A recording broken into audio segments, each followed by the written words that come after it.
dari salah satu akar dari persamaan non-linear itu menggunakan satu nilai variabel bebas X ya sebagai inisial ya atau sebagai titik estimasinya. Nah, kemudian metode yang lain ya juga masih terkait dengan metode terbuka ya, masuk kategori metode terbuka, itu adalah metode Newton-Raphson ya. Di mana metode Newton-Raphson di sini adalah di dalam prosedur ya. Di dalam prosedur metode ini itu adalah menggunakan satu titik tebakan awal atau ya. Jadi sebagai titik awal ya, estimasi awal itu adalah hanya satu ya. Beda dengan metode tertutup membutuhkan dua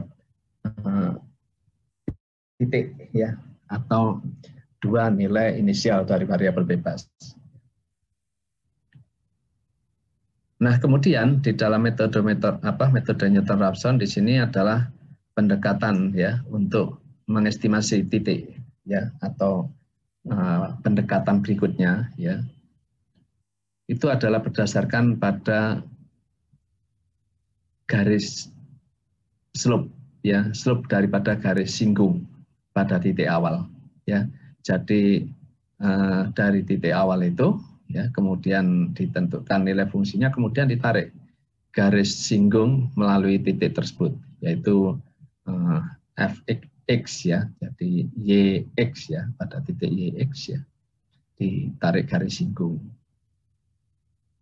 Nah, sehingga karena garis singgung, maka tentunya di situ adalah nilai garis singgung itu adalah merupakan derivatif dari fungsi itu tersebut ya. Nah, sehingga dengan demikian maka pendekatan ya, titik pendekatan untuk n plus 1 ya, kalau misalkan awalnya adalah 0 berarti untuk n sama dengan 1 ya. Maka ini secara umum adalah bahwa xn plus 1 ya, jadi untuk mengestimasi nilai x ya berdasarkan nilai sebelumnya yaitu xn ya, maka xn plus 1 sama dengan xn dikurangi nilai fungsi di sini adalah fxn dibagi dengan derivatif ya. Derivatif di sini adalah menunjukkan slope daripada garis singgung ya melalui titik xn. Jadi garis singgung pada fungsi melalui titik xn ya. Jadi ini adalah prosedur yang yang diikuti ya di dalam metode Newton-Raphson ini. Nah, kemudian kita coba untuk melihat dari gambar atau secara skematis ya. Di sini bahwa garis yang merah di situ adalah merupakan fungsi ya, fx ya. Fungsinya itu garis merah ya. Ya. Nah, maka slope atau kemiringan daripada garis singgung yaitu slope-nya itu adalah sama dengan turunan dari fx ya pada x sama dengan 0 ya, atau f aksen x0 itu adalah slope, dan itu bisa dituliskan adalah sama dengan fx0 dibagi dengan x0 minus x1 ya, jadi x1 ini adalah kemiringan garisnya. Nah, sehingga dengan demikian maka x1 atau xn plus 1 adalah sama dengan xn minus fxn dibagi f aksen xn, atau di sini x1 sama dengan x0 dikurangi fx0 dibagi dengan turunan fx pada x sama dengan 0 atau x0. Nah, sehingga generalisasinya itu seperti pada yang terakhir di situ adalah bahwa metode Newton-Raphson di sini adalah untuk xn plus 1 itu sama dengan xn minus fxn dibagi dengan turunan fungsi pada xn. Ya, jadi ini adalah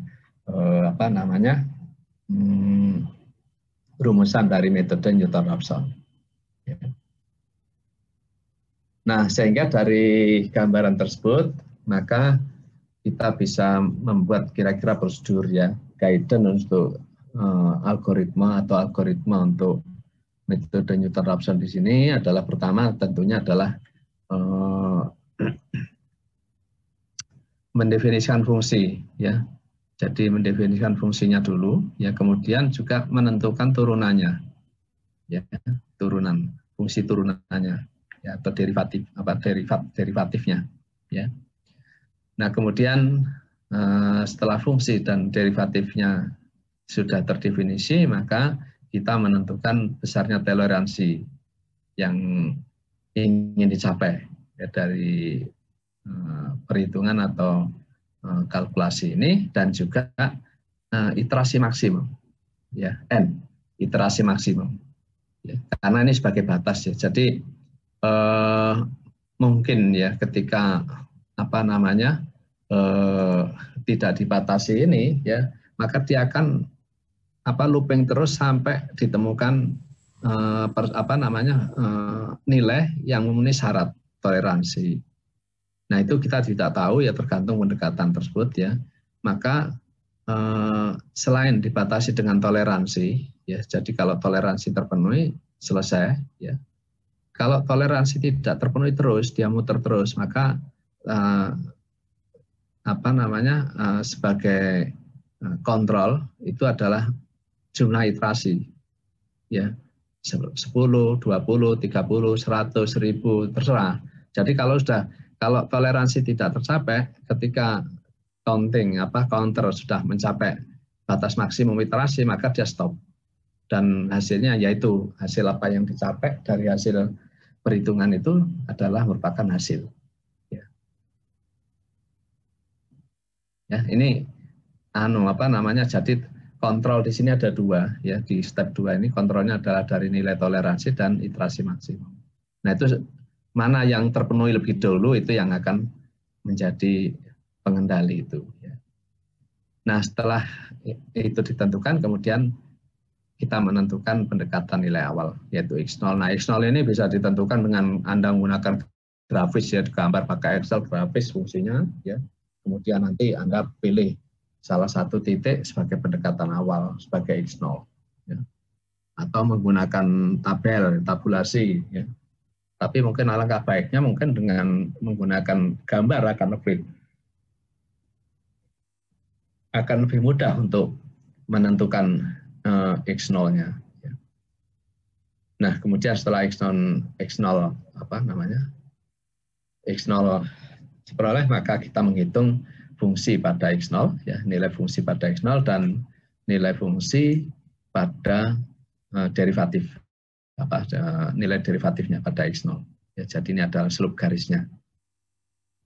Nah, sehingga dengan demikian maka kita masuk iterasi 1 ya, kemudian hitung ya, XI plus 1 sama dengan XI minus F XI dibagi turunan F ya pada XI ya. Jadi ini dihitung ya. Nah, kemudian baru dilihat ya toleransinya, dilakukan uji ya. Nah, toleransi ini bisa kita menentukan berdasarkan nilai absolut daripada fungsi ya, karena di sini fungsinya kan sama dengan 0 ya. Jadi tentunya kita akan mencari nilai fungsi itu yang mendekati 0 kan. Kalau kita melakukan kalkulasi ini, maka bisa saja sebagai constraint di situ adalah absolut dari fx ya, itu harus lebih kecil atau sama dengan epsilon atau error. Nah, kalau ini tidak terpenuhi, maka dia akan melakukan perhitungan lanjut ya.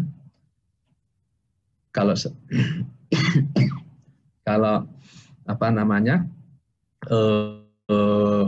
toleransi atau batas toleransi sudah terpenuhi, maka dia selesai. Nah, di sini ada suatu catatan bahwa di dalam metode Newton-Raphson di sini adalah untuk melihat atau untuk menguji apakah proses ini konvergen atau divergen, ya, maka syarat konvergen, ya, itu adalah ditentukan absolut dari fx kali turunan kedua dari fx, ya, dibagi dengan turunan fx, ya, kuadrat. Itu nilainya harus lebih kecil atau sama dengan 1. Ya, kalau di luar dari itu, ya, maka misalkan lebih besar dari 1, maka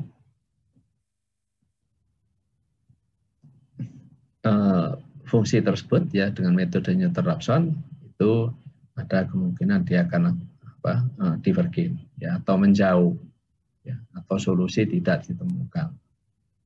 Nah, ini tergantung kita evaluasi lagi apakah pemilihan X0 yang sudah kita tentukan itu sudah suatu nilai, ya, pendekatan terbaik atau tidak.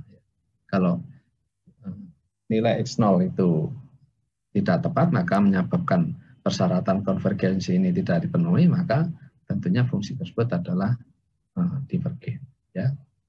Itu ada kemungkinan.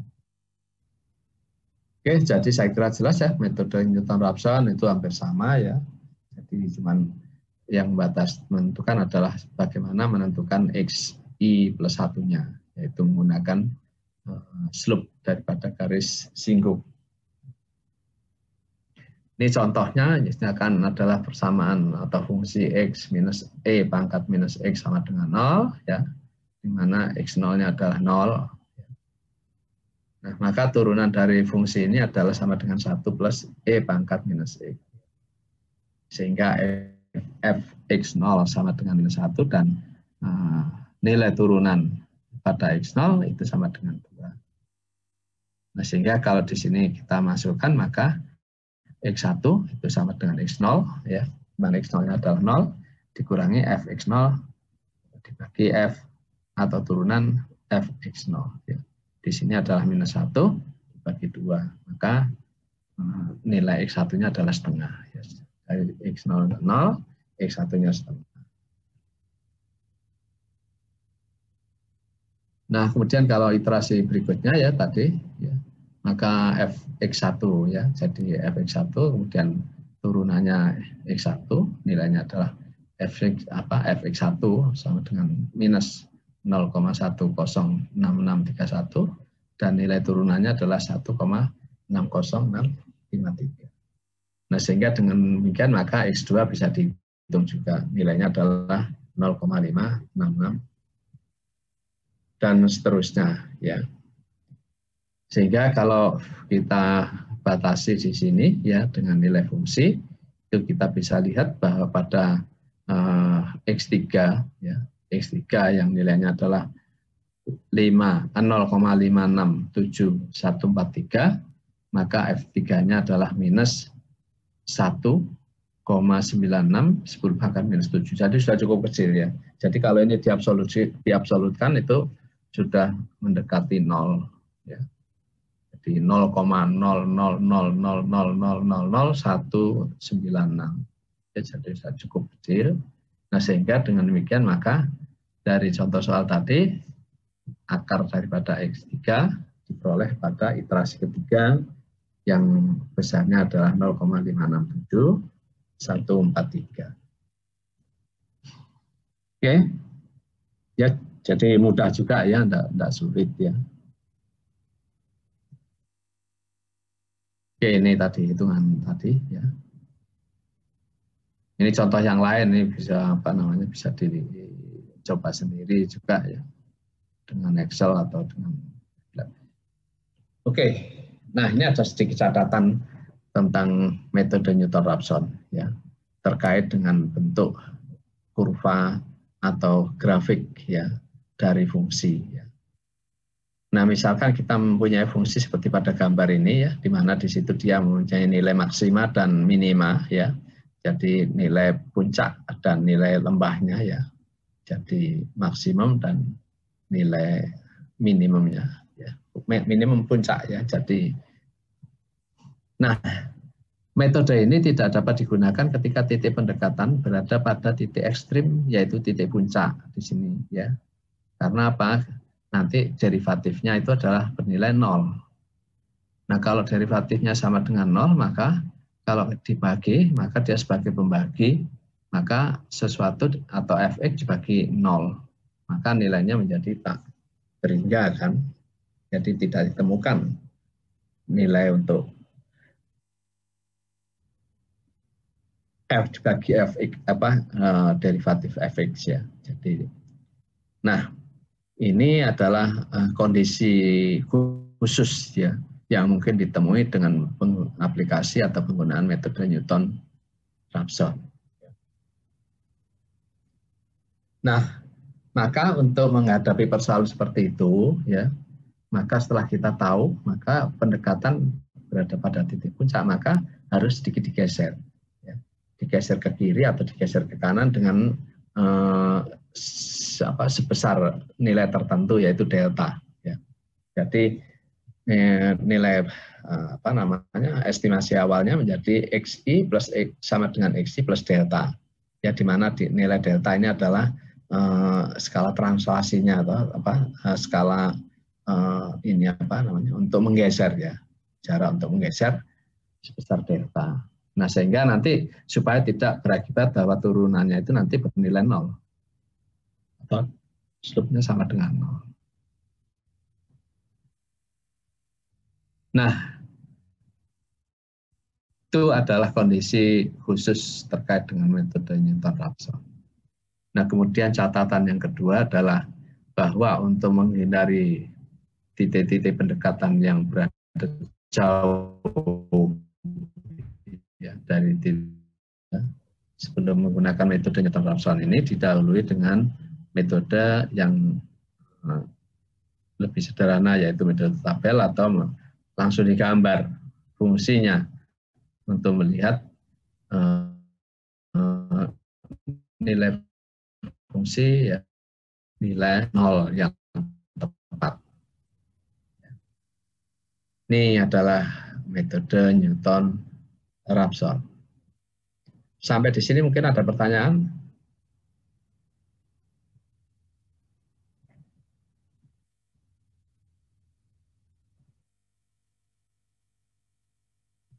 Belum, Pak. Ya, jadi mudah. Nih, ya. Halo. Halo. Oke, saya lanjutkan ya. Jadi ini contoh yang lain, yaitu fx sama dengan sinus x minus x dibagi 2 atau setengah x kuadrat. Ya. Kemudian turunannya bisa jadi sama dengan cos x minus x dibagi 2 atau setengah x. Nah, kemudian rumus untuk estimasi xn plus 1 ya, untuk Newton-Raphson ya. Nah, hasilnya kemudian kalau ditabulasikan seperti ini ya. Jadi kalau kita lihat di sini xn, kemudian fxn, f aksen xn atau turunannya atau derivatifnya ya. Nah, kemudian di sini ada h ya. Jadi h xn ya. Kemudian itu adalah xn plus 1 ditambah xn dibagi itu adalah kesalahan ya. Oke, jadi kalau kita lihat di sini maka xn ini akan bergerak ya dari 1,5 terus sampai 1,99 ya. Nah, kemudian di sini bawah fxn itu mendekati 0 ya kalau sini. Tentunya di sini sudah mulai mengecil ya nilai fxn ya dengan semakin bertambahnya nilai xxn ya. Nah, maka pada sampai iterasi ke-12 di sini bahwa xxn itu akan bergerak lambat ya pada 1,93373, di mana nilai fungsinya itu adalah sama dengan 2,8 10 pangkat minus 5 ya. Jadi itu sudah cukup kecil ya, sehingga di situ untuk errornya juga sudah pada order 10 pangkat minus 6.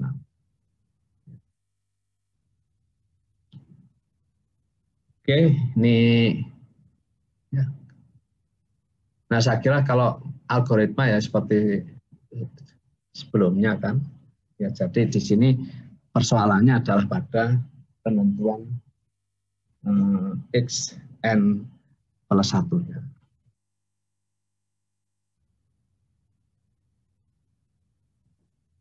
Nah, metode Newton-Raphson tadi ya, bahwa untuk menentukan slope garis miring ya, slope garis singgung ya, itu adalah membutuhkan fungsi derivatifnya atau nilai fungsi pada turunannya, turunan pertamanya ya. Nah, tidak semua fungsi itu ternyata atau bahkan fungsi itu memiliki turunan yang rumit ya. Jadi tidak punya atau memiliki turunan yang rumit ya. Sehingga nilai f aksen x-nya nanti akan sulit untuk ditentukan ya. Nah, sehingga kalau untuk fungsi-fungsi yang demikian, maka metode Newton-Raphson ini akan menjadi terkendala ya. Jadi tidak bisa digunakan karena nilai fungsi turunannya itu tidak diketahui.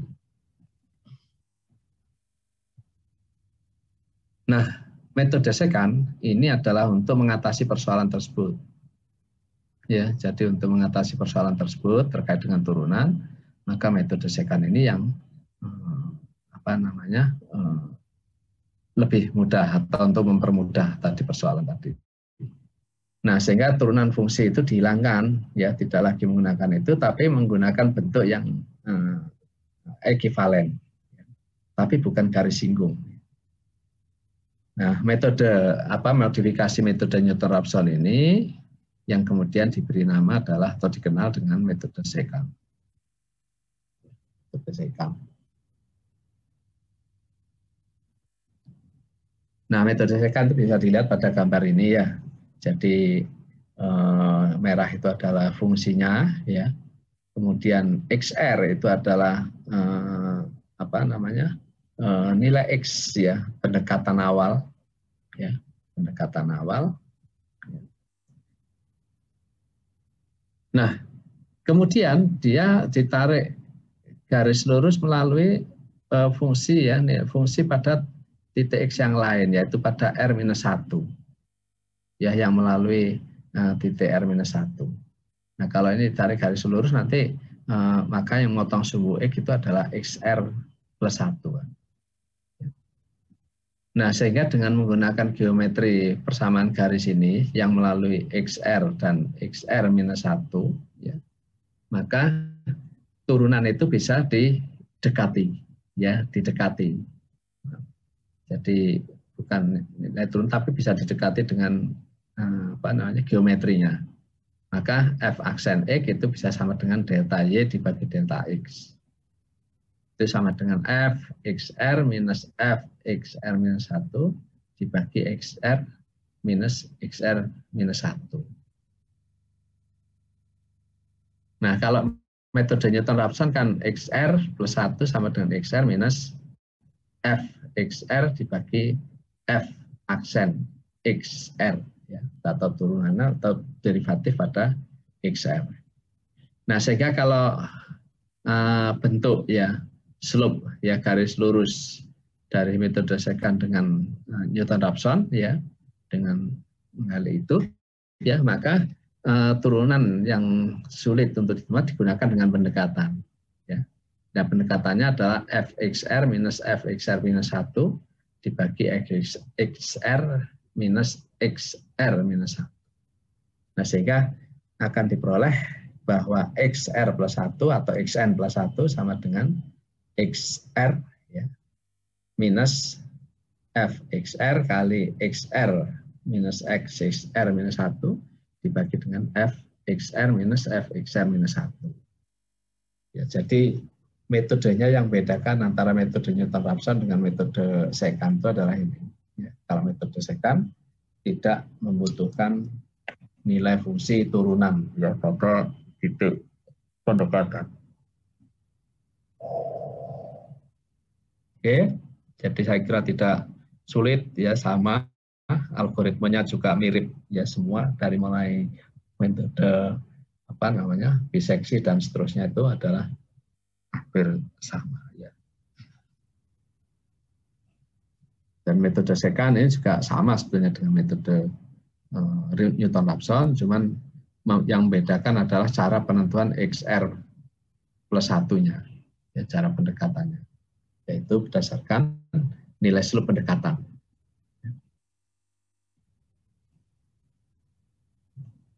Ini metode secant, ya, saya kira prosedurnya sama, ya, saya kira prosedurnya sama, cuman yang menentukan adalah bentuk fungsi X, ya, X sebagai fungsi YX, ya, atau XI plus 1 sama dengan XI minus dan seterusnya. Nah, yang terakhir nanti ketika errornya dipenuhi, maka itu adalah solusi pendekatan atau solusi numerik dari persoalan yang kita hadapi atau kita selesaikan dengan persamaan hukum Newton-Raphson. Metode secant. Oke, ini contoh, ya. Contoh misalkan ini adalah penyelesaian dari X kuadrat minus X plus 1 kali E pangkat minus X sama dengan 0, ya. Di mana X0-nya adalah 0,8 dan X1-nya 0,9. Ya. Jadi maka di sini adalah Y0 atau F0 sama dengan minus 0,16879 dan Y1-nya sama dengan 0,0. Nah, kemudian dengan menggunakan persamaan untuk secant, maka X2-nya adalah 0,8811815, ya, dan Y2-nya adalah 0,00153. Kemudian kalau ini kita teruskan, maka X3-nya sama dengan 0,882528, ya. Y3-nya 1,310/5. Jadi ini sudah mendekati 0, ya. Di 3 ini sudah mendekati 0. 1,310/5 itu adalah sudah sangat kecil. Nah, kalau mau diteruskan lagi di situ sampai dengan Y4 adalah 4,91 E pangkat minus 9. Ya, jadi sudah cukup panjang, ya, di mana kalau kita masukkan fungsi pada itu maka dia sangat kecil. Oke, jadi sampai saat ini kita sudah bahas mengenai metode tabel, ya, kemudian metode biseksi, regularisasi, ya, kemudian kemarin kita sudah menyinggung untuk metode yang terbuka, ya, dengan iterasi sederhana, ya, kemudian di awal tadi kita lanjutkan untuk metode Newton-Raphson dan secant, ya. Nah, apa yang sudah kita bahas di awal, ya, tentang penyelesaian persamaan nonlinear, ya, itu yang kita bahas adalah metode-metode untuk menentukan satu akar, ya, karena mungkin dalam satu fungsi itu memiliki beberapa akar, nilai akar, ya. Tapi dalam hal ini metode-metode yang sudah kita bahas itu adalah metode untuk menentukan satu akar,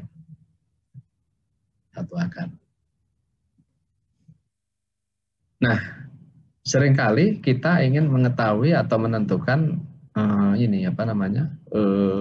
akar-akar dari yang ada dalam fungsi itu, ya, pada beberapa titik variabel bebas. Nah, salah satu untuk menentukan akar persamaan polinomial, ya, untuk multi akar, ya, atau untuk multiple akar atau multiple root, ya, maka di sini kita gunakan metode Beer-Stokes. Ya, metode Beer-Stokes. Nah, metode ini digunakan untuk mencari semua akar-akar persamaan polinomial, ya, dengan menentukan faktor-faktor kuadratisnya. Ya. Jadi bahwa fungsi itu nanti kalau dibagi dengan faktor kuadratis dia akan menghasilkan residu atau sisa, ya. Nah, ini untuk melakukan perhitungan dengan metode ini maka kita akan bisa menentukan beberapa akar daripada persamaan itu secara bersamaan. Nah, kalau kita lihat bahwa suatu polinomial, ya, atau persamaan nonlinear itu berderajat n bisa dituliskan sebagai Pnx, ya, Pnx sama dengan A1 XN, ya, X pangkat N ditambah A2 X pangkat N minus 1, ya, ditambah X3 X N minus 2 dan seterusnya. Ya, jadi itu adalah fungsi polinomial, ya. Nah, misalkan kita menentukan bahwa faktor kuadratisnya, ya, salah satu faktor kuadratisnya adalah X kuadrat minus RX minus S. Jadi ini adalah salah satu faktor kuadratisnya, ya. Maka berapa akar-akar daripada persamaan ini? Nah, di sini sebagai faktor kuadratis digambarkan X kuadrat minus RX dikurangi S. Nah, kalau ini kita bagikan dengan faktor kuadratis, ya, yang tadinya Pn sama dengan A1, A2 dan seterusnya. Kemudian kita bagi, maksudnya kita bagi dengan menggunakan faktor kuadratis di sini, maka di persamaan polinomial tersebut ditulis kembali, ya. Faktor kuadratisnya adalah X kuadrat, ya, minus RX minus S kali B. Nah, ini hasil baginya, ya, kali B 1XN minus 2 ditambah B2XN minus 3, ya, ditambah dan seterusnya sampai dengan Bn minus 1. Ya. Kemudian kemungkinan ada sisa atau residual, maka bisa dituliskan sebagai Bn X minus R, ya, ditambah Bn plus 1. Nah, sekarang bagaimana untuk menentukan faktor kuadratis daripada persamaan polinomial tersebut, ya? Maka ini bisa kita lakukan, ya, manipulasi sebagai berikut, ya. Jadi A1 itu adalah koefisien asal dari polinomial, ya. Ya, kemudian ini bisa kita tuliskan A1 sama dengan B1. Ya. A1 sama dengan B1 sehingga B1 sama dengan A1 sama dibolak-balik karena di sini adalah perkalian dan identitas, ya. Kemudian A2 sama dengan B2 minus R. R tadi, ya, R itu adalah merupakan salah satu koefisien dari persamaan faktor kuadratisnya, ya, RB1. Ya. Nah, sehingga dengan demikian maka B2 sama dengan A2 plus RB1. Kemudian A3 itu sama dengan B3 minus RB2 minus SB1. Maka B3 sama dengan A3, ya, ditambah RB2 ditambah SB1. Ya. Jadi itu seterusnya sampai dengan nanti AN plus 1 sama dengan BN plus ABN plus 1 minus RBN minus SBN minus 1. Di mana BN plus 1-nya akan sama dengan AN plus 1 ditambah RBN, ya, ditambah SBN minus 1. Nah, setelah ini maka dikehendaki bahwa BN, ya, BN dan BN plus 1 itu harus sama dengan 0. Untuk menentukan apakah itu adalah fungsi kuadratisnya, faktor kuadratisnya atau bukan, ya, maka di sini di dalam dari hasil perkalian dan identitas di sini bahwa ditentukan bahwa BN harus sama dengan 0 dan BN plus 1 sama dengan. Nah, di dalam bentuk sini nampak bahwa BN, ya, itu merupakan fungsi R dan S, ya, fungsi R dan S. Kemudian BN plus 1 juga sama sebagai fungsi R dan S, ya, BN plus 1 sebagai fungsi R dan S. Nah, kalau kita berandai-andai di sini bahwa R itu adalah sama dengan R asteris atau R bintang, ya, dan S adalah sama dengan S bintang, yang merupakan harga R dan S yang menyebabkan BN sama dengan 0 dan BN plus 1 sama dengan 0. Ya. Jadi R bintang dan S bintang, ya, yang di sini adalah merupakan nilai daripada R dan S, ya, itu akan menyebabkan bahwa fungsi tersebut adalah bahwa BN itu akan sama dengan 1 dan BN plus 1 sama dengan 0. Ya. BN sama dengan 0 dan BN plus 1 sama dengan 0. Nah, sehingga di sini BN, R bintang dan R asteris ya, S, R dan S asteris ini adalah sama dengan 0 dan BN plus 1-nya juga sama dengan 0. Nah, kemudian untuk menentukan R dan S ini ya, maka fungsi ya, jadi BN RS ya, dan BN plus 1 RS itu di-expand menggunakan deret Taylor atau deret Taylor ya, di sekitar R dan S. Nah, sehingga dua persamaan terakhir di situ adalah merupakan bentuk ya, jadi BN sebagai fungsi R dan S bintang itu sama dengan BN R S ya. Kemudian turunan do BN do R R bintang minus S ya. Kemudian do BN dibagi do S kali S bintang minus S ya, dan seterusnya yang bawah itu. Nah, sehingga di sini nanti kita akan menentukan turunan-turunan ini ya, do BN do R, kemudian do BN do S ya, dan seterusnya. Jadi bahwa di sini ya 0 sama dengan BN plus ini ya, kemudian 0 sama dengan BN, yaitu adalah dari sini tadi. Nah, di mana delta R itu adalah R bintang minus R, dan delta S adalah S bintang minus S. Nah, sehingga untuk menentukan turunan-turunan itu ya, maka dilakukan dengan cara sebagai berikut. Di mana di sini B itu B1 sama dengan A1 ya. Kemudian C1 sama dengan B1 ya, ini adalah awal. Nah, kemudian turunan do B1 do R ya. Karena B1 tidak merupakan fungsi R, maka di sini turunannya 0. Demikian juga untuk turunan terhadap S juga sama, karena bukan merupakan B1 itu bukan merupakan fungsi R dan S ya, maka turunannya juga sama dengan 0. Nah, kemudian untuk melangkah berikutnya B2 sama dengan A2 minus RB1 ya. Minus RB1. Maka do B2 do R sama dengan B1 ya, karena di situ masih ada muncul fungsi R ya. Maka turunannya adalah B1 sama dengan C1. Ya, kita lihat bahwa B1 itu sama dengan C1 di atas.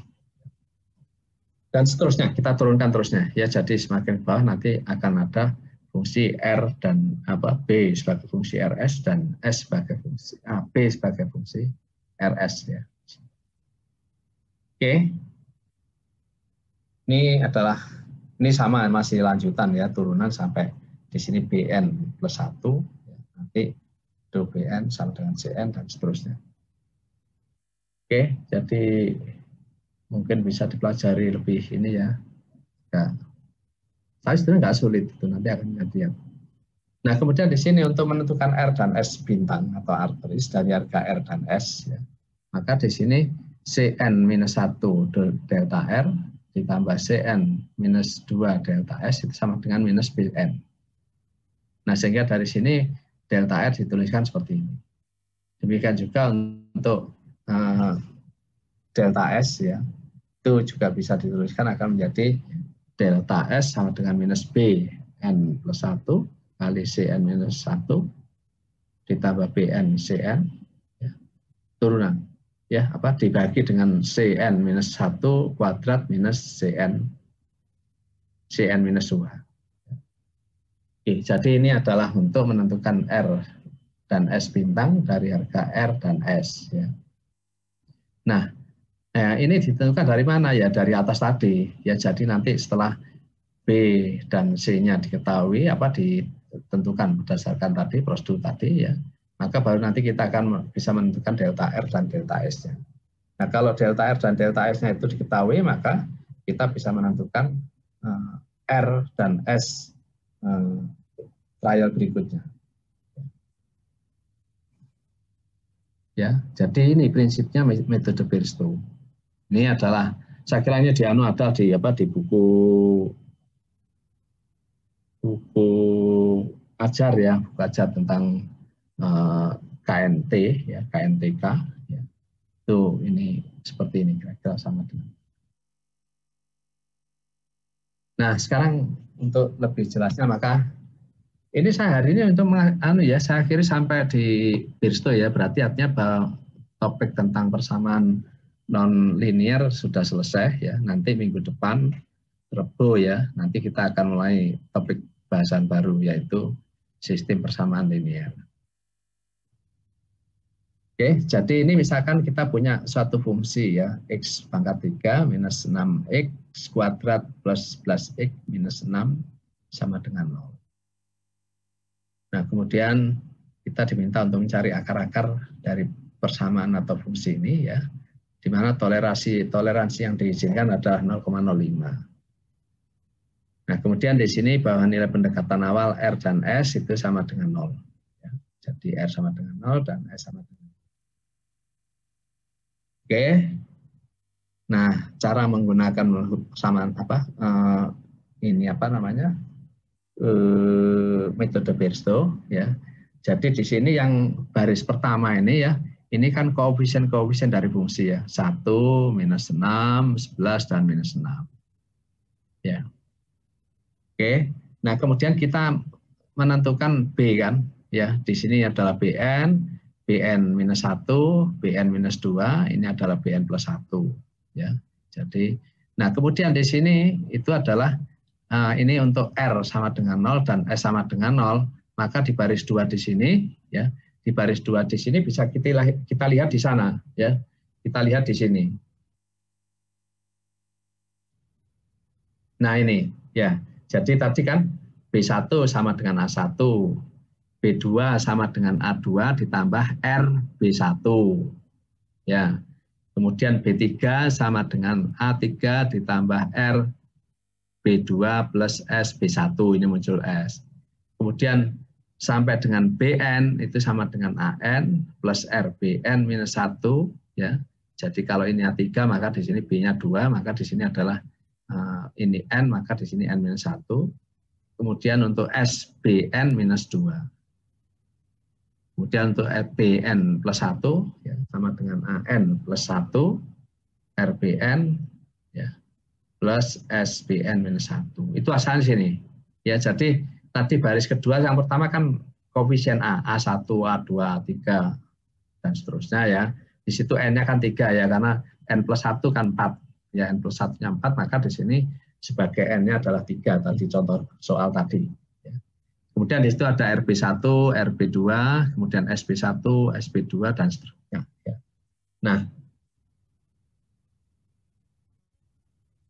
Nah, karena R dan S-nya sama dengan 0, maka di sini untuk yang perkalian dengan B1, B2, dan seterusnya kan sama dengan 0 juga. Ya. Jadi sama dengan 0.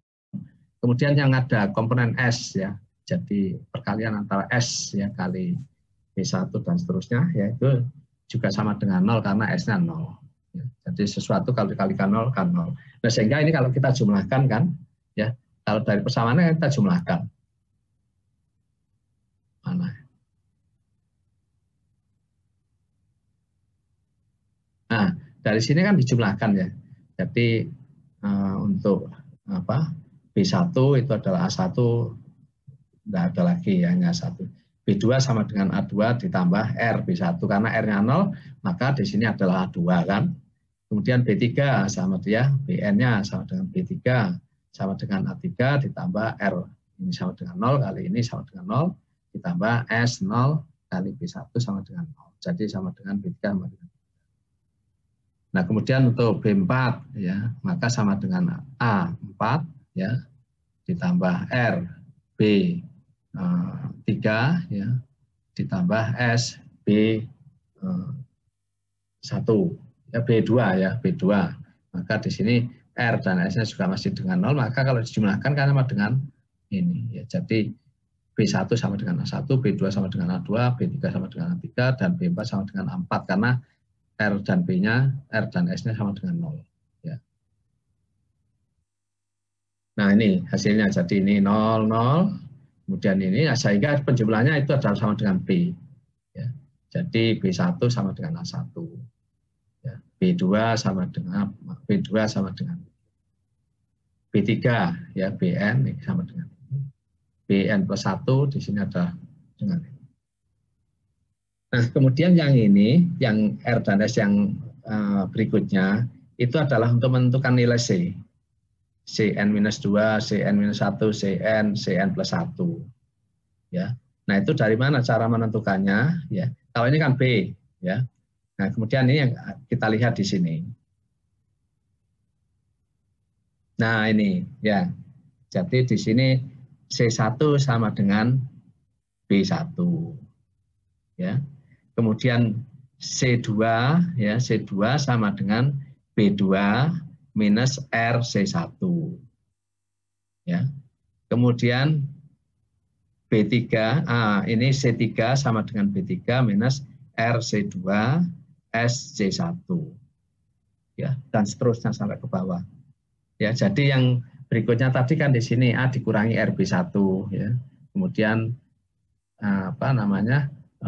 Ini B2 minus RC1, kemudian di sini B3 minus RC2 minus SC1 ya.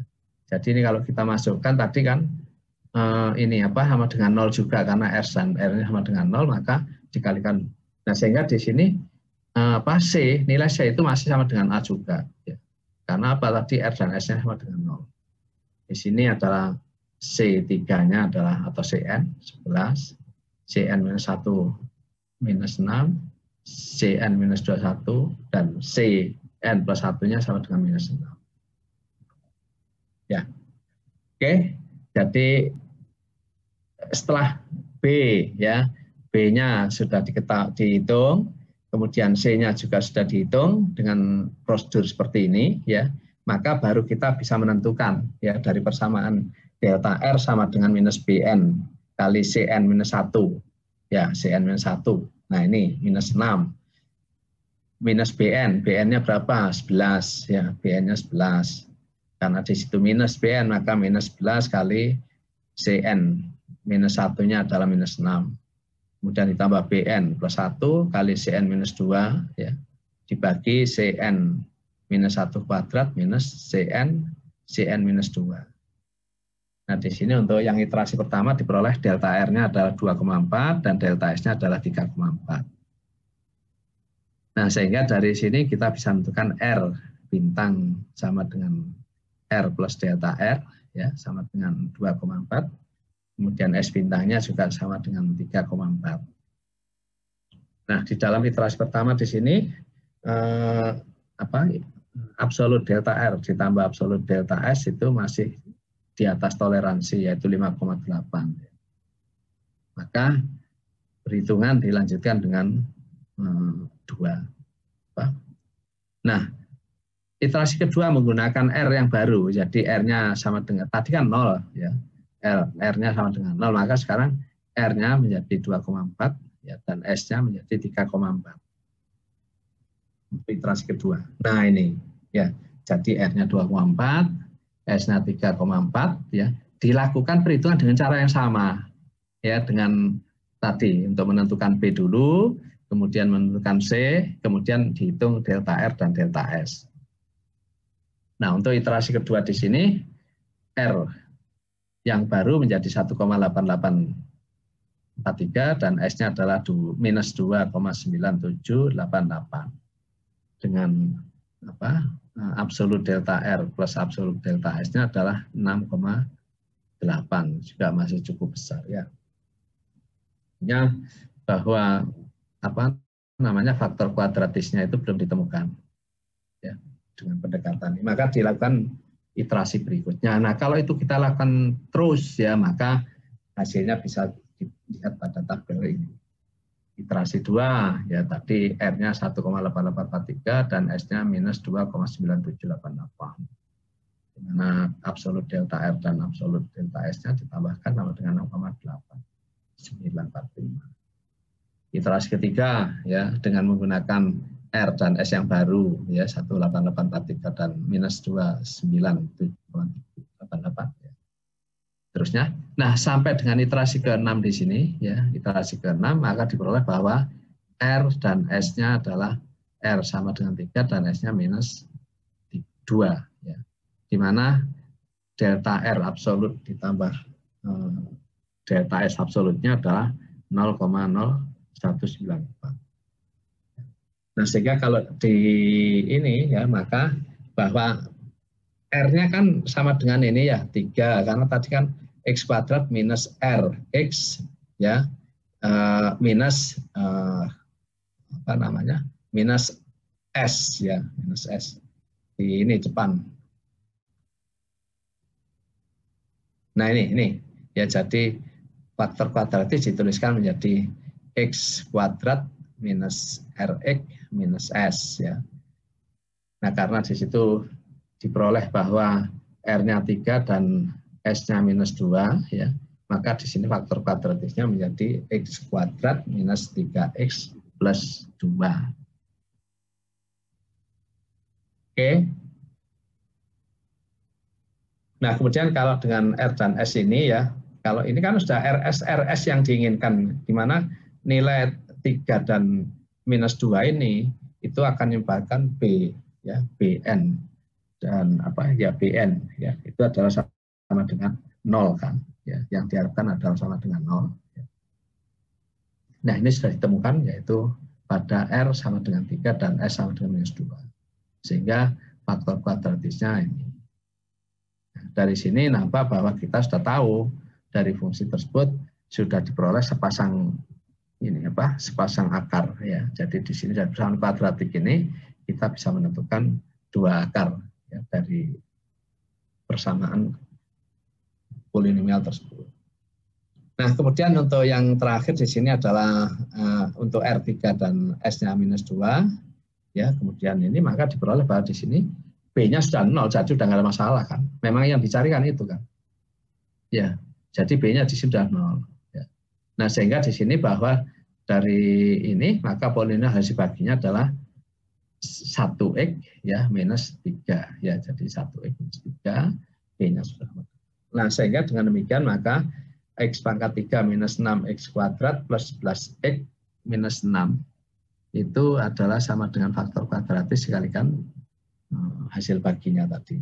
Jadi faktor X kuadrat minus 3X plus 2 dikalikan X minus 3. Nah, sehingga dari sini kita bisa jabarkan dari kuadratis sama dengan X minus 1 dan X minus 2, X minus 3. Sehingga nilai X1 sama dengan 1, X2 sama dengan 2, dan X3 sama dengan 3 yang menyebabkan bahwa nilai fungsi itu akan menghasilkan nilai 0. Oke. Ya, jadi ini metode Besto. Metode terakhir untuk persamaan ini apa namanya? Polinomial. Ya, jadi akar-akar persamaan polinomial. Oke, jadi di sini kita bisa menemukan akar-akar dari fungsi kubik tadi, X1, X2, dan X3-nya sekaligus.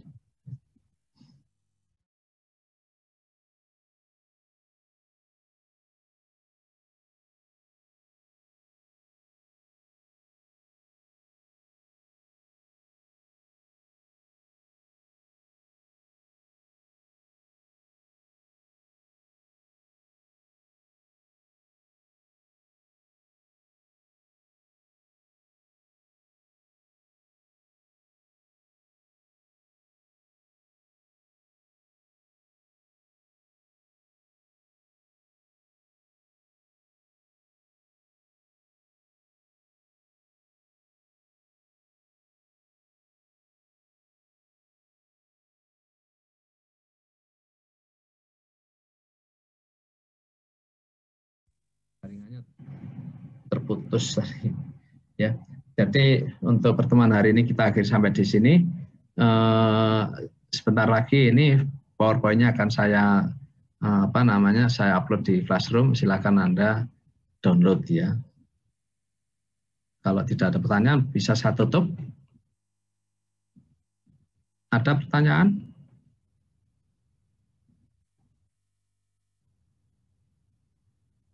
Tidak ada. Belum ada, Pak. Ya. Nah, nanti siang ini juga ya, sebentar lagi nanti Anda bisa download materinya ini di Classroom ya. Ini sebentar lagi saya upload di Classroom.